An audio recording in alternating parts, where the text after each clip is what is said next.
Please do Roboraptors. Okay, we'll do Roboraptors. Now I'm going to tell you something. This isn't exclusive. And we're all ears, David. One of the things he said to me that seems really hard to believe. He is the guy who invented the chip that goes into these androids that they have. You know what? If we're just saying stuff, hey everyone, just so you know, I invented the chairs that go into the time machines the government uses. I know it's not as important as like the microchips that make it work, but if you're gonna time travel, you want a comfortable chair. So someday, when you're flying through time or whatever, and your butt doesn't hurt, that's me. You're welcome. Okay, we know where this is going. The movie The Terminator apparently was based on his technology. Do I know JFK Jr.? No, but I know of him. He's my boss's boss. I'm in the chair division. I'm very low on the totem pole. We do have 3 battalions of these androids. Bam, there it is. So, first question, are they operated by people? Why do you believe this random person who started talking to you about this? Do they have any verifiable credentials, or is it just someone who decided to troll you and sent you some Facebook message or something? Or are they actual AI? And they do have electronic intelligence. This stuff is why we really need to be careful about artificial intelligence. So true, my friend. We have some stuff that looks incredibly awesome, incredibly futuristic. You would think it was alien technology. And the truth is stranger than fiction. They've always had disclosure plans in place as a weapon of mass distraction. That's when they dropped the bomb. All right, here's part 2 with David Wilcock, Dark Technology on the Edge of Wonder. There's nothing funny about capitalism. Daddy Sume with 5 bits, is that Undoomed? He sounds like Undoomed. Yes, he does.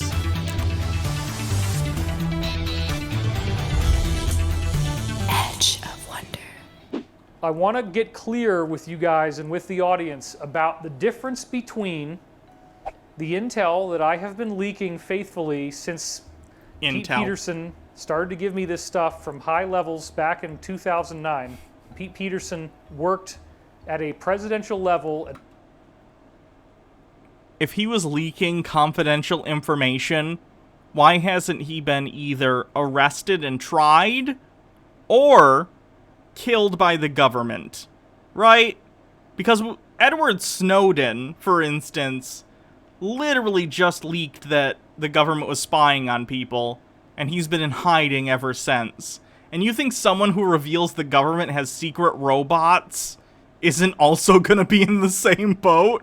Advising Ronald Reagan, advising his cabinet on classified technology. So he was working during Ronald Reagan. You're claiming that this guy working for the Reagan administration, that the Reagan administration in the 80s had robots with AI? No. Is the guy who invented the chip that goes into these androids that they have. It's an electronic intelligence. It's called the Aquarius. It's contained inside. If he knew how to design a chip that literally gave AI, and I mean like capital AI, I'm talking actual artificial general intelligence, not just a machine learning algorithm, then he would be a bazillionaire. He could go into the private sector and, heck, go to Jeff Bezos and be like, oh, your workforce is trying to unionize, huh? I could make you robots who can do literally everything your employees can do for cheaper. And he could make a ridiculous amount of money. If you know how to make generalized AI, you're going to be one of the most famous scientists in the history of the world. You'll be like a mix between Einstein and Steve Jobs. Like, you'd be one of the most famous human beings to ever exist. And you think that guy is coming on Edge of Wonder with under 500,000 subs and talking about it instead of using that knowledge to make more money than any human being in the history of the world? The Stellar Sea Cow says, the Reagan administration couldn't even hide Reagan's Alzheimer's effectively, and you expect me to believe they had AI? Another piece of hardware called the Gatekeeper His company was called Cyberdyne Systems. Cyberdyne? Isn't that the company in the Terminator movies? Cyberdyne. Oh, it's a real company. Japanese robotics technology. Skynet. But Skynet was made by someone else. Cyberdyne. Cyberdyne is a Japanese company. Yeah, Cyberdyne created the fictional corporation. It was the fictional corporation in Skynet. And apparently it's a real-world company. I didn't know that. And the movie The Terminator apparently was based on his technology. Or, hear me out, some nerds, and I don't mean nerds derogatorily, I mean like nerds make the coolest shit. So some nerds who were like making a robots company, you think it's more likely that someone named the Terminator company after them as opposed to them being like, guys, you know what movie's cool? The Terminator, and we're making a robot company. Let's name our company Cyberdyne. That sounds more reasonable to me. He didn't build the Terminators per se, but he built the brain that goes inside. And it's based on a chip that uses photons in their wave-particle duality form, where you have all these different probable wave states, each of which becomes a circuit and a potential logic gate, as opposed to regular chips that treat electrons as either on or off. Okay, but how would you control that? So what he's saying is basically, the way that photons work is they act as both a particle and a wave, and because of this, the way that you measure them can be incredibly erratic. And then he's saying that because it's erratic and that there are all these different ways that they could be read, that is being used as logic gates instead of the typical binary on-off that we have for computers. Basically alluding to some sort of like quantum computer thing. But that's not really an explanation, right? That's like Star Trek technobabble. It doesn't really mean anything. Sure, you can kind of connect the dots, but that doesn't mean it explains how it works. In this case, you can have one photon that's multiplexed across multiple thousands of different information channels. And so you have one little chip that could be as powerful as 10,000 desktop computers. And apparently when you get it that... And again, if anyone had that technology, whether it was the government or a private entity, eventually it would get released to the public and it would be a whole new, like, revolution in computer technology. It would be amazing. Imagine having, like, a smartphone 1,000 times more powerful than your desktop PC. It would be a thing that the government would use to make money at some point. Like, a lot of things have been invented for the government that finally, eventually find their way onto the consumer market. Duct tape, invented by NASA. GPS, invented by the United States government. The internet, again, invented by workers for the United States government and people who worked at universities that wanted to share information easily between each other. All these things started in the public sector and eventually found their way into the private sector. And you're telling me that in the 1980s they invented basically a quantum computer and that still 40 years later hasn't made its way into the public sector, or private sector, sorry? That's ridiculous. Thank you, Ronnie Alley, for your raid. Appreciate it. Go check out Ronnie Alley's channel. That powerful, it kind of on its own develops this thing that they on the inside called electronic intelligence. So that's a big bombshell to drop on you guys as well. Remember, in Terminator 2, you have a black scientist who invented the Terminator's base. Why is his race relevant? I really hope you're going somewhere with that, because his race has nothing to do with his invention of Skynet. Basically, and then there's people trying to kill him to save the future, because if he lives, then this timeline where all these Terminators appear takes place. Expert has ridiculous field of expertise. Yeah. Because he's referencing a guy. If you have bingo, send me a link, and I'll check it. So, look, I'm not saying we should kill Pete Peterson. That's just... But you gotta say bingo. Okay, cool. Baja Blasts, Illuminati, Free space. Expert has a ridiculous job title. Spurious symbology. Yep, you got it. Congrats. Let me, Do you already have a sub? Algae of the Sea. You already have a sub, so I'll write your name down, and either when you want that re-upped, let me know, or if at some point you want to gift that sub to someone else, just let me know who, and I will give it to them. So, congrats.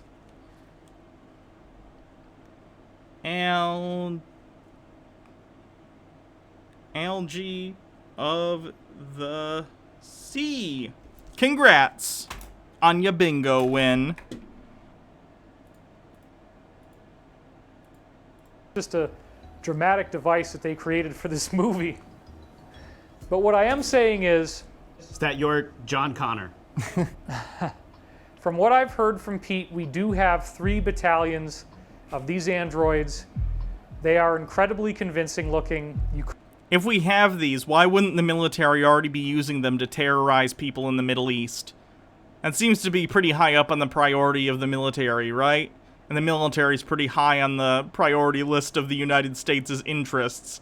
So why wouldn't they already be using these things? Because I guarantee when someday we do invent robots, whether they be actually intelligent or at the very least have enough functionality where they can be used in combat situations, they'll be used. Why wouldn't they be? Could not tell that they are a robot. They look like a person, and they do have electronic... So not only are they an amazing feat of computer technology in that they have true AI somehow through quantum photon computing, they also are like perfect animatronics that look just like human beings.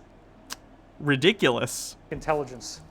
So those films, as weird as this sounds, and in fact there's a recent, the latest movie with Kevin Hart in it, and I'm forgetting what the title is right now, but it just came out. I think it's called Night School, and he's got various people in the night school, and one of them is another black guy who, in the movie, says Terminator is a documentary. Why do they keep bringing up people's race for absolutely no reason?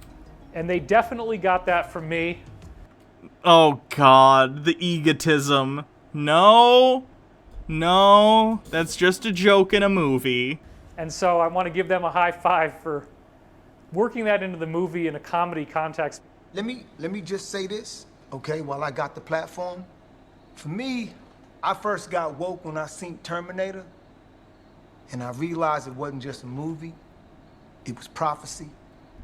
Wow, that's awesome. Really interesting. I mean, so these, I don't want to use the word Terminators, but these like robots. Can we please use the word Terminators? I think we have to now. We owe it to our audience. Well, if you want to get technical, the actual term that Pete used for them is simulacra. That's what they apparently call them. Honestly, that'd be a pretty rad word to use, because simulacrums are a thing in D&D, and if we created like robot androids that look just like human beings, I'd be on board for calling them that. On the inside. You can go with Terminators if you want. I don't really That does sound like the kind of thing a nerd who invents like a robot would call them, quite honestly. care. Well, what is it? The second one, he's a good guy, right? Yeah. So it's not so bad, I guess. John Connor turned him back. So are these actually just walking around in our society, or are they just like strictly military, doing military operations or warfare? Strictly military, and actually I can get a lot clearer on this. I forget. Oh, I know simulacrum is also a real word. I'm just saying if some nerds who invented robots named something that, it's probably due to the D&D connection. Because if there was a group of people inventing true AI robots, I would bet money that they have a D&D group that they play with. Like, hey, I love D&D. I'm not being derogatory with it. I'm just saying, like, that kind of person who's, like, super into that kind of thing strikes me as a D&D type of person. Got a lot of creative energy they want to exercise. D&D's really good for that. How many soldiers are in a battalion? I think it might be 4,000 or 5,000. To Pete's knowledge and his briefings, we have 3 battalions of these simulacra, and they are only to be used in case of an alien invasion. Why? Why? Okay.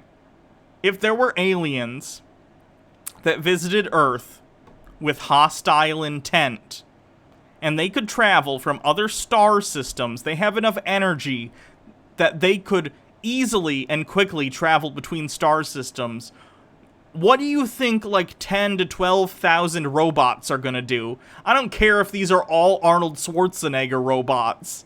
Like, a species that advanced could wipe us out from orbit.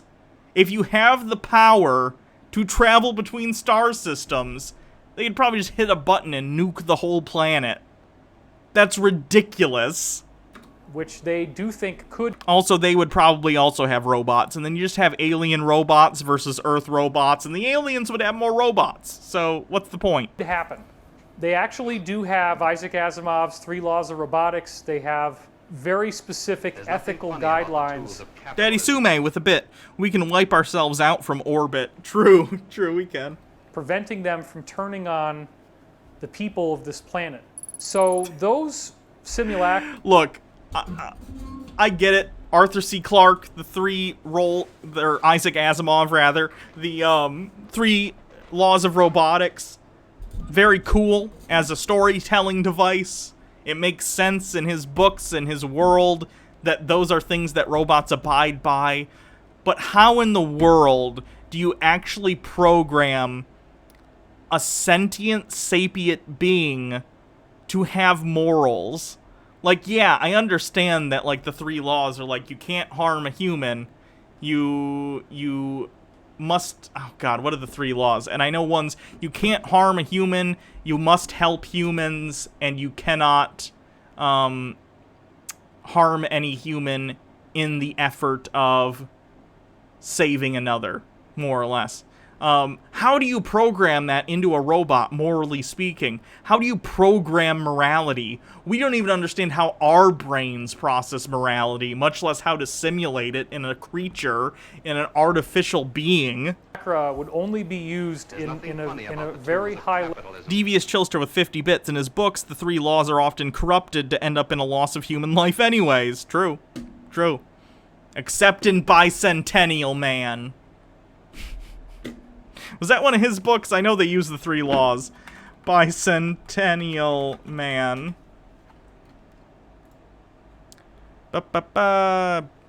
Yeah. Based on the novel The Positronic Man by Isaac Asimov. In fairness, I haven't read the book. I've only seen the movie. But that's one where he gets, like, corrupted, but in a cool way. Where he, like, becomes human, basically. Or he becomes a living being, whatever you want to call it. Honestly, I guess I haven't thought about it before, but I really like Bicentennial Man, and it's almost a story, the Robin Williams version, of almost like a trans robot, because the robot feels human and wants to be human, and undergoes surgeries over time to become human. Interesting. I guess I hadn't thought about that. Huh. Level emergency situation. But there's a lot more to the creative behind what's really going on than what you see in any of the Terminator films. For example, a simulacra is based on a core brain, and I've heard this now from, I guess, 4 or 5 different insiders, that there is a little black box about this big, and... Logarth, quoting the rules, a robot may not injure a human being or through inaction allow a human being to come to harm. A robot must obey the orders given to it by a human being except where such orders would conflict with the first law. A robot must protect its own existence as long as such protection does not conflict with the first or second laws. It's a cube, okay? And it actually has 2 eyes on it, which are on these little screws. And so the screws can twist and the eyes will either widen or narrow in terms of how far apart they are. So the robot can actually turn its head, take the box out of its own head, its brain, okay, pull it out, and then pop it into another chassis. Okay, but in the part before it pops it into the other body, what's controlling the robot? That doesn't even make sense. Does it have a wireless connection where it's like, okay, I'm taking the brain out, but I'm still able to control the body? How does that work? The second it disconnects from the body frame, wouldn't it stop functioning? Another body. And some of these bodies are... Arcana Stamber Blackwell says, okay, Hannah, question. Robot has true AI and perfect animatronic humanness. Should it have human rights? I have to say yes, but I know people who say no. Oh, yeah, I think so. I don't even think it needs to have perfect animatronic humanness. The second it becomes sapient, the second it becomes sentient and sapient, if ever such a thing happens, I don't even know if it's possible, but it would be cool if you could create an intelligence that was self-aware and self-aware of its own self-awareness, if that makes sense. If it had an identity, of course it deserves human rights. I don't care if it's a box on wheels. If it has feelings and thoughts and ideas and a self-interest, a self-understanding of what it is and who it is and where it resides, it would deserve human rights. They're very intimidating looking. They have, for example, one thing that Pete told me about was they have this thing that looks like a raptor, like a dinosaur. I'm imagining the meeting. It's like, all right, we got to make our robots more efficient, you know? What's the most efficient way to build a robot to be mobile everywhere? What if we made it like a tank body and it can roll over everything? Or what if we made big like AT-STs from Star Wars but with brains? And one goes, no, guys, check this out. Robot dinosaurs. Now, I'm not saying a group of nerdy roboticists wouldn't want to make a dinosaur robot on the government's dime. I get it. However, I feel like someone along the line would go, is this really the best use of our time? Robot dinosaur? It is all robotic. It's got red eyes, it's got metallic features with chrome and black. It looks incredibly fierce, it's incredibly badass. And these things would be very, very difficult for us to kill. Any of these robots move so fast that you could not shoot it because it will move its body to get out of the way of a bullet as the bullet is coming near. It works so quickly that it can see the bullet coming and it will just and just dodge out of the way. How are you going to design a system with like mechanics and hydraulics that can not only sense a bullet coming, but move so quickly that it can dodge a bullet? I don't think you could create something that could move that fast and not have mechanical issues. But with the like, the animatronics at, like, Disney World are the most advanced animatronics in the world. You know? Disney knows that shit. But they can't move that quickly, and they break down all the time. Squid with 100 bits, can we finally have sharks with laser beams per Dr. Evil's wishes, but like better because they would also be underwater AI robots? In particular, that's a psychological intimidation factor. You're seeing this weird robotic... Also, what do you think is easier? And bear in mind, this would be a government contract, or it would be a government secret lab. What do you think is cheaper? Hey guys, let's put some thick paneling on this robot so if it gets shot, nothing happens. Or let's develop an entire mechanical system that lets it move like at the speed of sound. I'm thinking they're gonna go for the thick paneling, right? Dinosaur coming. Dr. Gamble with a bit. If they can make something like this, why not the cloud from Michael Crichton's Prey? I'm not familiar. I can't say I am. Towards you. Now I'm going to tell you something. This isn't exclusive. I don't think I've ever shared this before. Someone says, this is the best humans can come up with. I think we have a bit of a ways to go. And there's a link. Let me...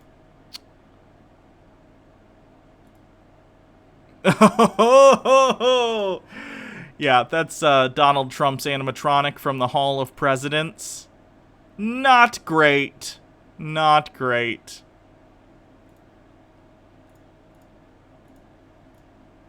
One of the things he said to me that seems really hard to believe and I'll admit that, but this is just part of the briefings you get, is that he Deadly nanites? Oh, okay. claims he saw a filmed demonstration in which one of these raptors was able to be running down, and they put out a 50-gallon metallic drum. It was empty inside. The raptor ran towards the 50-gallon drum, jumps up into the air, and is able to lift the drum up into the air and time the ascent of the drum and itself and get it spinning. And as it rises the drum up into the air and gets it spinning really fast, it takes its claws and it literally shredded the entire can all the way down to the bottom. Hold on. YouTube.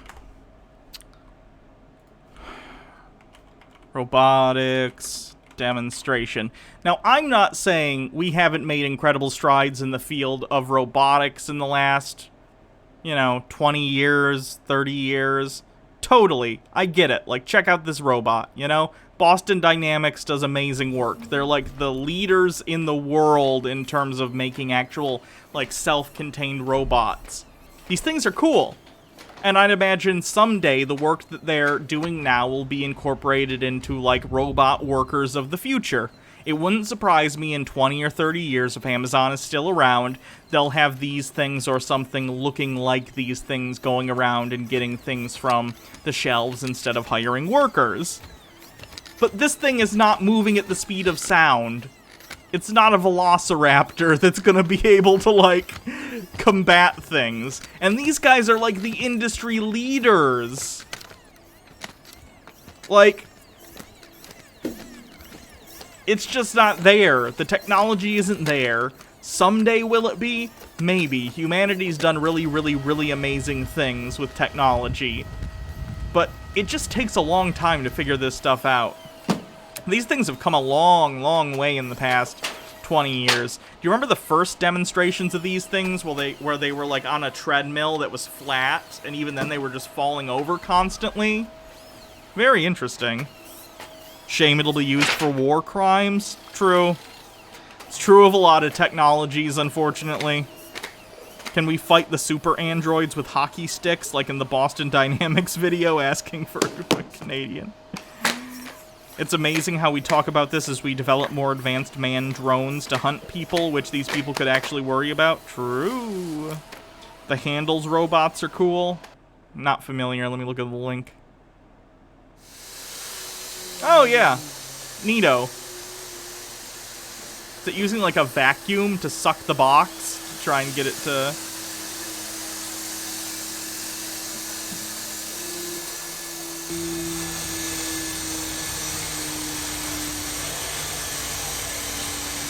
I'd imagine we'll be seeing in the next 20 years a lot of this stuff. A lot of stuff that's normally human manual labor turned into robots doing it.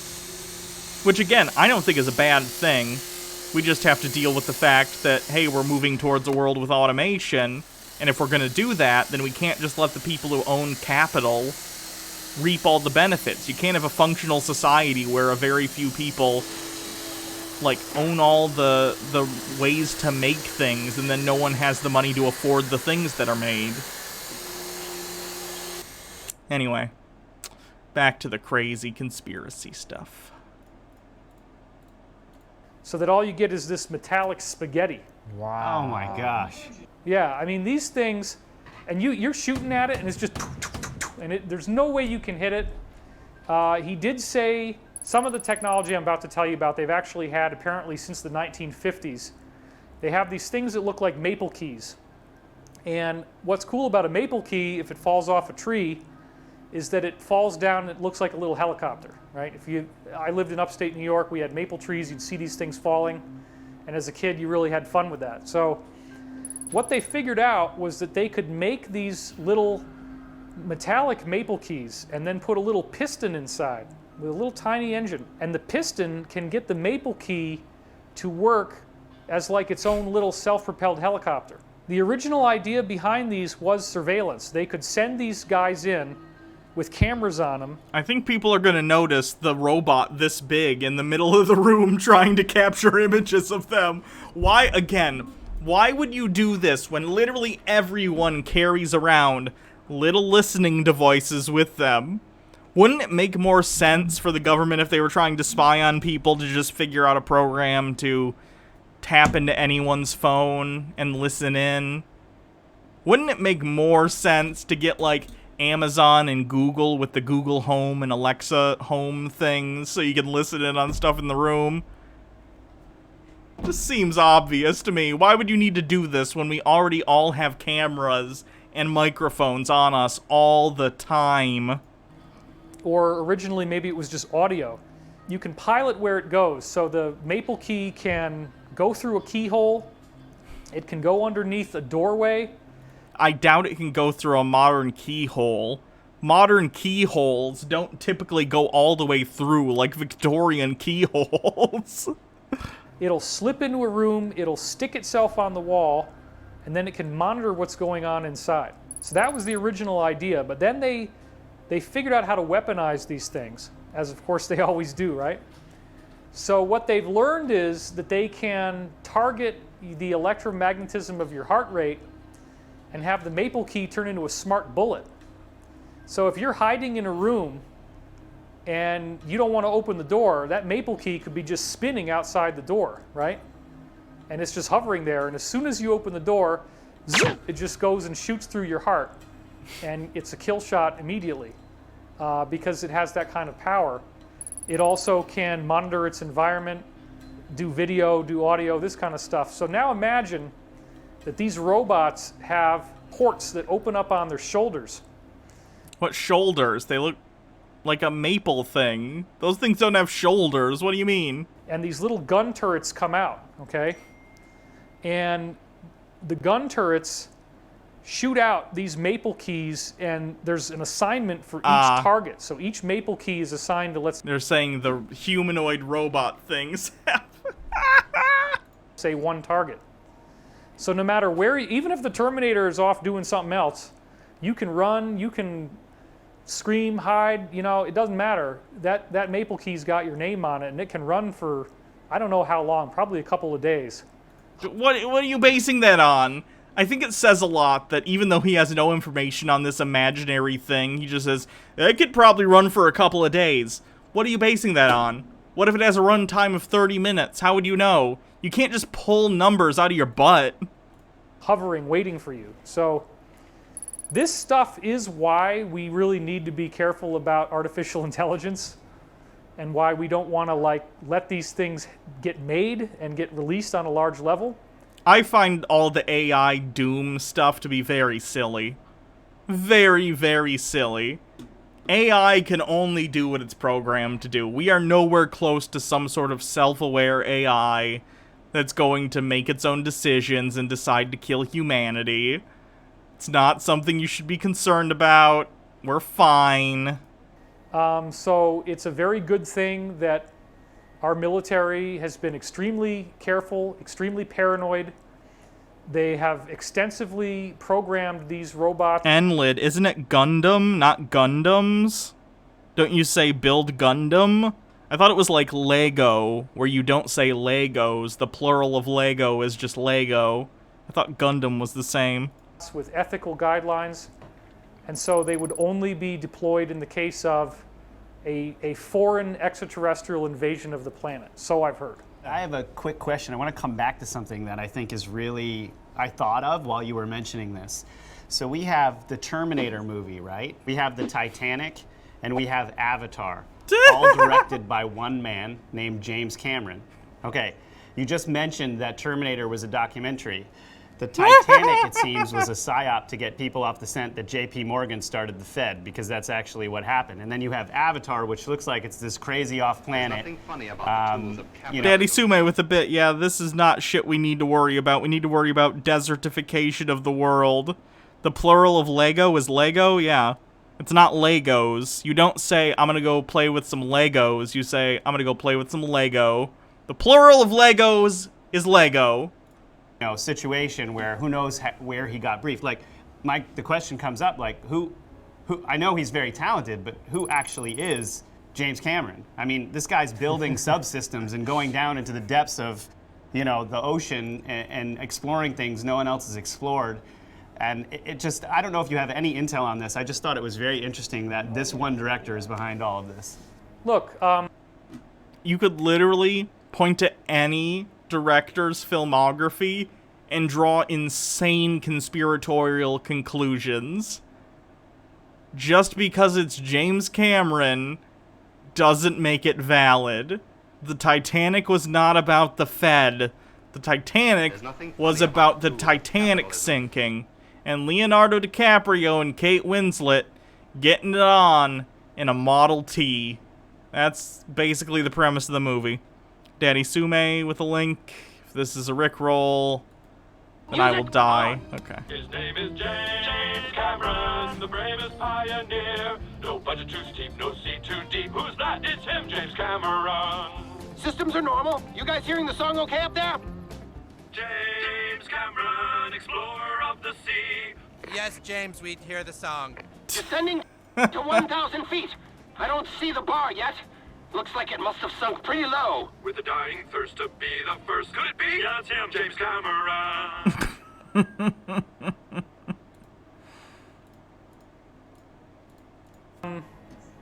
they're all basically documentaries. You know, The Abyss is talking about undersea extraterrestrial ships that they found, bases that they found. It is about a fictional event of that. It's not a documentary. Types of life, alternative types of intelligence. Alien, you know, in the movie Aliens, the second one, Sigourney Weaver ends up in this robotic chassis that moves with her. Pete said that is called a manipulator, and they use it again in Avatar. And in fact, Pete told me the idea of mechs is not exclusive to James Cameron. He was dazzled when he saw Avatar because it's practically Also, P.S., why would James Cameron know about any of this? He's a film director. Why would James Cameron, in the 80s, before he was even famous for directing, again, Terminator and Terminator 2, before he had done Aliens, before he had done Titanic and Avatar, why would the government be like, hey, James Cameron, unknown director, we want you to put some of our top secret stuff in your movies? Why? What would the purpose be? And why James Cameron?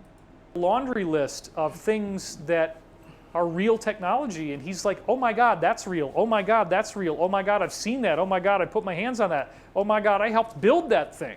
So yeah, the manipulators, he said they saved a lot of money. Can he name a single thing that they worked on that he hasn't seen in a movie? Because to me, it sounds like he's a grifter who sees things in movies and goes, I can say we made that, fine. Can he name a single thing himself that isn't from a movie? By actually using the real stuff instead of building it as a set for the movie. No way. Jeez. That's crazy. That is totally so crazy. some people watching this might just probably are thinking like, what is going on, you know? but really, I mean, as you're talking, this is something I've known as a kid, that the military, this was back in, in the 90s when I was growing up, that I heard from, and I can't remember who told me this, but there was actually somebody in the military that was telling me that the military is always at least 30 years ahead of, civilian technology. And I remember using a GPS for the first time, I think it was like either 99 or 2000, maybe 2000. Well, that wasn't because, here's what happened. He's gonna say, well, GPS came out in like 2000, and the government had that for years. Well, yeah, the private sector didn't invent GPS separate from the US government. It's that around the year 2000, the US government started licensing out the GPS system to companies to use for things like this. Right? It's not like they were invented in tandem and the military just got there first. It's that the military developed GPS and then started letting companies use it for commercial purposes. 2001, somewhere there for the first time, and I was... Fun fact, too, GPS will stop working if you move fast enough. And it's not due to a limitation in the GPS system. It specifically is because the United States government doesn't want anyone to use GPS in their missile to use it as a guidance system for the missile. So if you're moving fast enough with a GPS system, it'll shut off because it thinks you're a missile trying to use GPS as a way to find your target. Interesting. Just blown away. And I kept thinking to myself, man, if we're using a GPS here as like a civilian, what the heck is the military using? To me, this is not that unbelievable because the makers of the D-Wave system, I mean, the quantum computers are even stating that these computers are computing in a different dimension. I mean, I don't know what this D-Wave thing is, but I'm assuming it's some startup based on the fact that it's all like CG renderings. And yeah, they're going to use some stupid technobabble like, where our computers are computing in a different dimension. That doesn't mean anything. Look at, they're using CG. They don't even have a product. It's some stupid Silicon Valley startup that's trying to get investors with fancy buzzwords. That's how fast they work. They literally use a different dimension. And this is not just crazy people saying this. I mean, this is the makers coming out themselves talking about how it works and everything. I will note that actually we do work in parallel universes. Do you really? Is that Yes. I'm going to go home and drop some acid. We've also heard stories of people creating like very realistic robots in the 90s and all these different things. So to me, it's not that, I mean, to both of us, I would say it's not really that, doesn't sound that crazy. I think what makes it more real is the fact that because we don't know, it's the uncertainty of what could potentially happen. I mean, we have like iRobot on top of Terminator and then all these other, AI disaster movies and everything, and giving any kind of possible scenario that could happen. And then you have China that literally created Skynet. They named a company Skynet. So it's like, why would you do that? Well, and then you have humans learning from movies and making something even more terrifying than Terminator by combining Jurassic Park with the Terminator and making a You have no evidence that's real. And this stuff gets crazy. Do you wonder?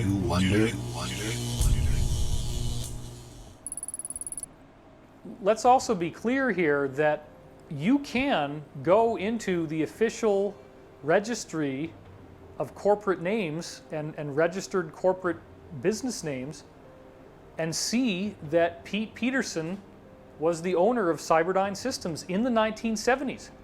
That's public record. Anybody could look that up. So they actually, it's kind of like a joke, tongue in cheek, that they actually used Pete's name for the company that he used when he designed this Aquarius chip. It's really quite astonishing. Yeah, and why would a guy like that, who's in charge of all of that stuff, lie about this? I mean, you have to ask, right? Like, he's the guy controlling all of this. I mean, for attention. If he's at a movie and he sees something that he designed or something, I mean, he's going to say it, right? He's going to think it's crazy. Not only that, but Pete has introduced me to multiple other insiders who I've had the chance to meet with, to speak with, who independently validate knowing him for 20 years, 30 years, 40 years, validating that what he said is true, having their own intel that is different than his, but that crosses over with his. Pete Peterson really is the father of the Alliance briefings that I got. I had been hearing about this only through Benjamin Fulford before that. And it was in 2009, July, that I first met Pete Peterson. Can I just point out, do we really believe for a second that if the military had a secret robot army, that Trump wouldn't have had them at some rally? Like, he would have been like, believe me, folks, we have the best robots. The best. Check out these robots. I flew out with Project Camelot, and we interviewed him on camera. And immediately after that, Pete and I became friends. And I, on average, over the last decade, have spoken to him an average of, I'd say, for 2 hours at a time, maybe twice a week. Obviously, that kind of fell off when Quantum mechanics calculations are performed in what's called Hilbert space, which is an infinite dimensional space. It's a mathematical construct and doesn't describe a real space. I believe that what you just said means something, but I do not understand it. Ended up in the hospital. But I have to say, I really want to give Pete Peterson credit for giving me a very different attitude about the U.S. military and the intelligence community. Because prior to my involvement with Pete, my perspective on this was heavily rooted in my father being a Vietnam veteran and having a very negative view of the military, finding out that he was considered property of the United States government. He had a quote he would use, "Once you sign on the line, your ass is mine." He warned my brother and me very extensively not to join the military. We even researched becoming conscientious objectors when we were in high school just so that we could avoid another draft. And when I started to talk to Pete, I became very aware that there are people who really believe their oath of enlistment, a lot of them, and want to do the right thing for the Constitution of the United States and for the people of the United States against all enemies, foreign and domestic. It's a very big perceptual shift that we've had to make as a career for everybody who talks about conspiracy theory, who talks about UFOs, who talks about the Federal Reserve. It was a very predominant zeitgeist in this conspiracy analysis movement to uniformly indict all aspects of the military, the government, and the intelligence community as evil, as all part of this Illuminati, part of this cabal, part of this deep state. And what I really got from Pete, he really did become like a father to me and made me realize that we need our warriors. We need protectors. We need honorable protectors in our society. We need people who are brave enough Oh God, QAnon. Please don't talk about honorable protectors and then talk about QAnon crazy people. They're anything but honorable. They're anything but protectors. They're psychotic conspiracy loonies. Stop it. Step up to the entrenched power structure and to work diligently to expose what's going on and to bring them to justice. As much as we would all love to think that a grassroots internet rebellion could do something, we clearly are seeing that that is nearly impossible. You can't organize. The Constitution is supposed to guarantee us the freedom to assemble. You can't assemble online because you're going to get shut down. If you tried to... You have the right to assemble peaceably for protest in public. The internet is not public. The internet is a series of privately owned platforms. To do a protest like what's happening in France with these yellow vest protests. I think we already got deep state and very for bingo. Intense. It's nearly impossible. There's not going to be, especially if you get into all the classified technology that the deep state possesses or had control of until recently, we can talk about that. It's not even possible that they could be opposed and brought down, and they knew that. It's a series of tubes. They were really, really sloppy in a lot of ways. One of the pieces of intel that we have now is that they were so sloppy.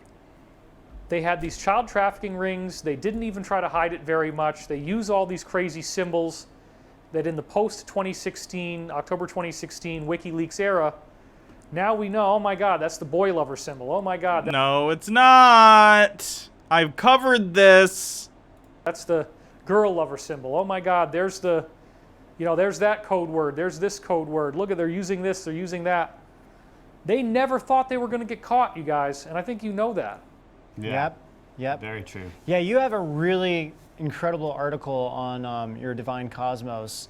I can't remember the year. Maybe it was last year or something, or maybe 2 years now. It was called Endgame, and it was the grand summary of all this October 2016 WikiLeaks stuff. Yes, that was, we both were blown away by that article when we, early on, in one of our videos, actually, we referenced it a lot in one of our earlier videos. And actually it was the Clinton, with Clinton and Podesta on Ancient Aliens. Yeah, which was a shock for all of us. Yeah. Probably most for you, being someone involved in that show.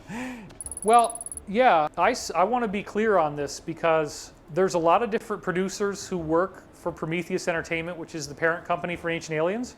And I've already made my tweet, which was, I wasn't involved in that episode. I don't star in it. I was actually busy moving to Colorado. Normally we tape in February, and I missed a whole season of episodes just because I was moving. I do feel that whoever did this show could very well have not known what was going on. It didn't feel to me like there was a malicious intent, because it is interesting when you analyze John Podesta that he does have a history of pushing for disclosure. And that part was covered in that episode. Now, I'm really glad I wasn't in that episode so that there could be no misunderstandings if people think that I wanted to be in something that Podesta was starring in. But just because Ancient Aliens featured that part of his work doesn't mean that anybody there supports the other things that he's been accused of doing. Oh my god, the things that you're accusing him of doing, you have no evidence for, you psychos. Anyone can accuse anyone of anything. I could say, oh, this guy, David, did you know that he's part of a secret underground cabal that cannibalizes children for satanic purposes? How do I know this? He ordered a pizza once. He had a pizza, and that's a code word. And that's literally what they're saying about John Podesta. So maybe shut up. That'd be great. And I think that's very important. I stand behind Prometheus Entertainment. I stand behind Ancient Aliens. We have done an amazing job of bringing disclosure out into the mainstream. It's the #1 most viewed show in India. It's the #1 most viewed show on television in most of the South American countries. And there's, I forget, it's like 140 episodes of it now, something like that. I'm in the majority of all of those. If they'd asked me, which, they didn't, I would have said, my God, don't put him in an episode. But I do understand that there's a part of the story here. And then, if we want to just delve into that for a second, why might John Podesta be supporting disclosure if he is involved in all this other stuff that he's been accused of? Because he isn't involved in all that other stuff you're accusing him of? That would be the most reasonable explanation, wouldn't it? Accused of in these online attacks. And so let's just presume for a moment, as a philosophical argument, that all that stuff about him, or most of it, is true. And in my endgame analysis, I certainly make a compelling argument based on public information. It could be that the deep state wanted to have a disclosure plan in place in the event that this other stuff came out. There's no such thing as the deep state. It doesn't exist. We've heard from insiders all along, ever since I started to talk to Pete in 2009, they've always had disclosure plans in place as a weapon of mass distraction, so that when it gets down to the wire, when their backs are really up against the wall, when they're really in trouble, that's when they drop the bomb. And now, just like how 9/11 distracted everybody from Rumsfeld saying they couldn't find $2.3 trillion of money in the Pentagon, 2 days later or 1 day later you get 9/11, nobody's talking about that statement anymore. So he got to... You literally are right now. Put it on the record, he got to legally clear his name, but then nobody's going to talk about it. Believe me, if they were to decloak one of our own things that we have, because we have some stuff that looks incredibly awesome, incredibly futuristic, you would think it was alien technology. Again, if that were true, Trump would know, because he's the commander-in-chief, and the commander-in-chief needs to be briefed on stuff like this, so they know their options if anything hits the fan, right? Understandably. So I'm sure there's a lot of classified things Trump knows. Why would Trump not, at least a couple of times, been like, hey guys, my polls are doing real bad. I want to be the president to introduce true AI to the world so people remember me positively. You don't think he would do that? Why would Trump not be like, okay, maybe not the humanoid robots, but I can show them the robot dinosaur, right? People will like me if I unveil a robot dinosaur. Until you see people come out in military uniforms when it lands. If they did something like that, if they actually went there, if they crossed the line and land on the White House lawn and then we find out it's our own guys, Almost anything could have happened in the world before then, and it doesn't even matter anymore. That's very true. It's a good point. Yeah. Look, I don't have These guys are idiots. any personal vendetta against Hillary or John Podesta or whoever. Seems like you do, because you're accusing them of a lot of horrible crimes you have no evidence for. What I do have a problem with is the scope of the lying and the depravity of the crimes, if they are in fact real. We need people who are in positions of military authority, positions of service, positions within the intelligence community, positions within government. We need somebody to stand up and protect these kids. Because if even some of the accusations are true, you have to want to see that end. You can't imagine. But you have no evidence any of them are true. You have no evidence. In order to say something is true, you need evidence. Imagine a world in which this is allowed to take place and nobody cares.